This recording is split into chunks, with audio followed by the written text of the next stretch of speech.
तो वो foreign funding case जो है पीटीआई के लिए बहुत बड़ी खतरे का बायस है, क्योंकि इससे सिर्फ पीटीआई की, इमरान खान की हुकूमत नहीं जाएगी, पीटीआई भी पाकिस्तान में हमेशा के लिए बैन हो जाएगी। तो ये तो ये बहुत बड़ी सर खुशखबरी है अगर ऐसा हो जाए तो।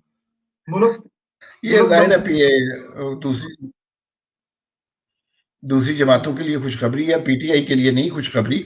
लेकिन इस केस में काफी ज्यादा घपले हैं, और अकबर एस बाबर जो हैं वो बड़े डिटर्मिन्ड आदमी हैं। वो कहते हैं कि पीटीआई मैंने बनाई अपने हाथों से, इन्होंने मुझे उठा के निकाल के बाहर दिया। तो वो उनके ग्रिंसेस बहुत सही हैं। बिल्कुल सर।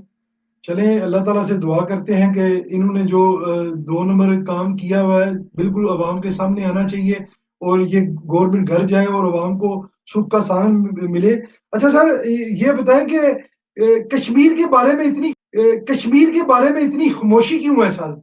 ये 2.5 साल हो गए, कश्मीर के बारे में कोई बंदा नाम ही नहीं ले सकता, कोई बंदा बात नहीं कर सकता। इंटरनेशनल लेवल पे जो कश्मीर का केस लड़ा जा रहा था, हम देखते थे बहुत फाउंडेशन एसोसिएशनें थी जो कश्मीर के लिए बहुत फाइट कर रही थी, लेकिन आज कश्मीर का कोई नाम ही नहीं ले रहा। सर क्या कहेंगे आप इसके बारे में?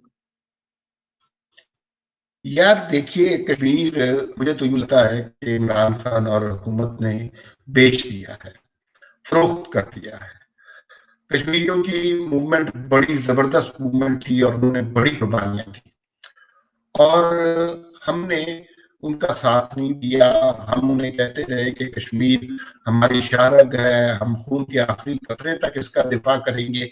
और जब वक्त आया तो सिवाय हमने सड़कों पे खड़े होने के आधे घंटे के, हमने कुछ भी नहीं किया।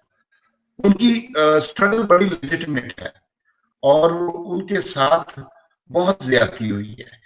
लेकिन हुकूमत पाकिस्तान जिस तरह खौफजदा है कश्मीर के मौजू से, कश्मीर पर बात करने से, उससे तो वाज़ेह तौर पे ये लगता है कि दाल में कुछ काला है, और इन्होंने कश्मीर का कोई ऐसा सौदा किया है कि जिससे उन लोगों की सारी स्ट्रगल में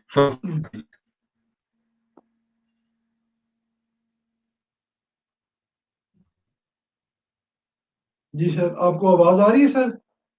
जी, मुझे आपकी आवाज बिल्कुल क्लियर आ रही है। जी जी सर। मतलब आपका कहने का आइए, मतलब ये है सर कि कश्मीर का जो इन्होंने वाकई ही सौदा कर दिया है, जिस वजह से कश्मीर की नाम लेने से भी ये आज जो है वो पीछे हट गए हैं, ऐसे ही है सर? हाँ जी, बिल्कुल इन्होंने फरोख्त किया है कश्मीर को अपने मफादात के लिए, क्योंकि इमरान खान साहब पाकिस्तान में वाहिद आदमी थे जो मोदी के जीतने की दुआएं करते थे। फिर उसके बाद इन्होंने मोदी को जिस तरह कॉल करने की कोशिश की, वो भी बड़ी हैराकुट है।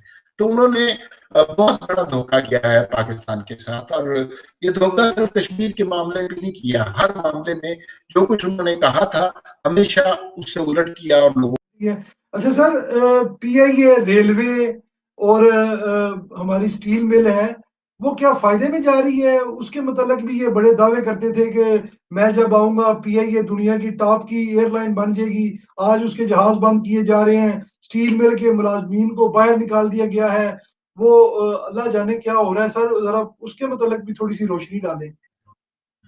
देखिए, मुझे बाल का बड़ा यकीन आ जाता है कि ये हुकूमत मुस्लिम लीग नून के खिलाफ, पीपल्स पार्टी के खिलाफ या दूसरी जमातों के खिलाफ एक साजिश नहीं है। ये हुकूमत पाकिस्तान के खिलाफ एक साजिश है।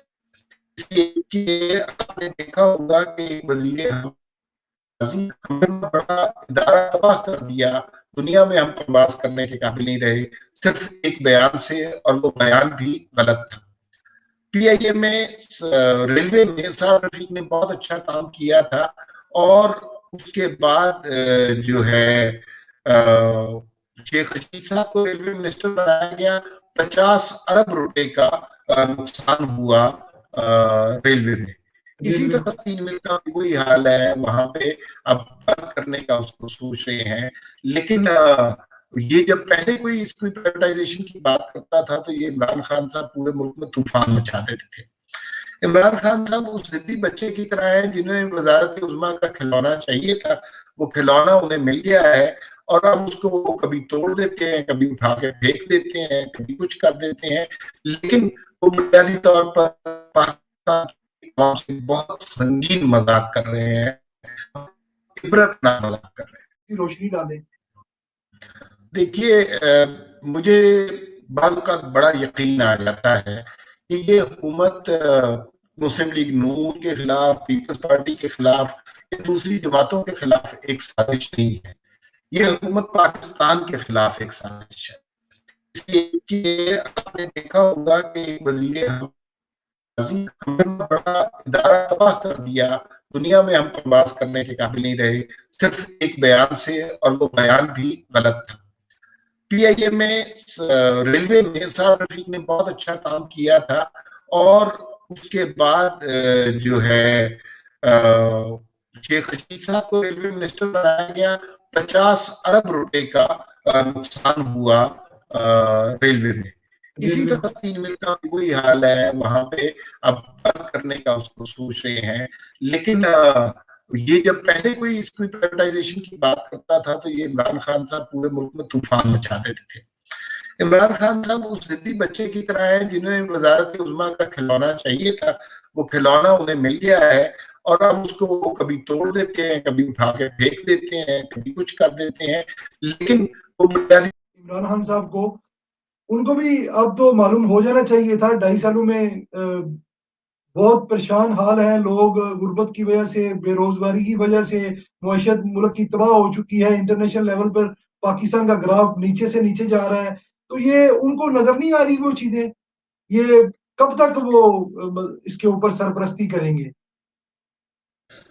यार देखिए, शहजादा उस्मान ताहिर साहब, बात ये है कि उनको कोई परेशानी नहीं है जो इमरान खान साहब को लाए हैं, इसलिए कि इमरान खान साहब तो अच्छा डिलीवर ही नहीं कर रहे हैं। फर्ज करें शख्स इमरान खान की पोजीशन में आकर अच्छा डिलीवर करने की कोशिश किया तो डिलीवर करने नहीं दिया जाता।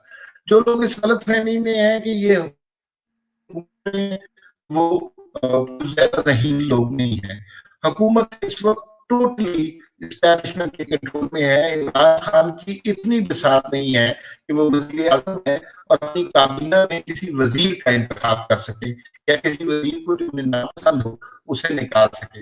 ये हुकूमत चलाने वाले, इस मुल्क को तबाह करने वाले लोग कुछ और हैं। इमरान खान को उन्होंने सिर्फ सामने रखा है। बिल्कुल ऐसी है सर। पाकिस्तान के अंदर आज देख रहे हैं हम ओवरसीज में बैठ के, पाकिस्तान के पार्क जो है वो भी गिरवी रखे जा रहे हैं। क्या पाकिस्तान की पोजीशन इस हालत तक आ चुकी है कि पाकिस्तान के जो सैरो तफरी के पॉइंट्स हैं उनको भी गिरवी रख के कर्जा लिया जाए? यार मुझे आपकी आवाज बिल्कुल नहीं आ रही।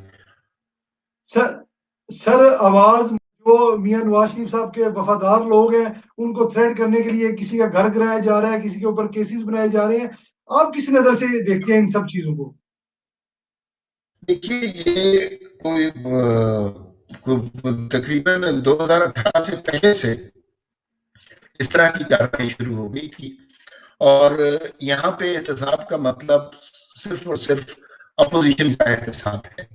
जितनी बड़ी करप्शन इस हुकूमत के दौर में हो रही है उसके बारे में ना कोई नाम ले सकता है, ना कोई बात कर सकता है, और ना किसी को इसकी इजाजत है।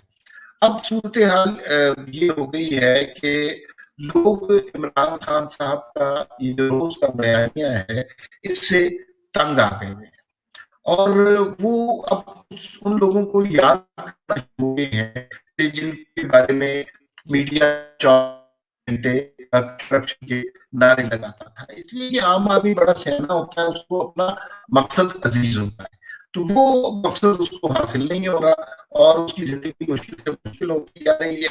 इन्होंने क्या क्या जुर्म नहीं किए। नवाज शरीफ के साथ उनकी अहलिया का इंतकाल हो गया, नवाज शरीफ मरीम नवाज जेल में थे, फिर नवाज शरीफ की वालदा का भी इंतकाल हुआ और वो पाकिस्तान आ सके। तो ये तो बड़े जालिम किस्म के लोग हैं, और नवाज शरीफ को जब पाकिस्तान से भेजा गया उनकी हालत वाकई बेहद खराब थी, और तो वो सारी हमें समझनी चाहिए कि ये सिर्फ और सिर्फ इंतकाम की सियासत पर यकीन रखते हैं, और इनकी मिनिस्टर मैं आपको बता दूं वो दिल में डरते भी हैं। कल को ये वक्त उनके आया तो वो यहाँ पे PMLN ने तो बड़ी स्ट्रेंथ के साथ इन मजालिम का मुकाबला किया है, वो एक हफ्ता ये मजालिम बर्दाश्त नहीं कर सकते।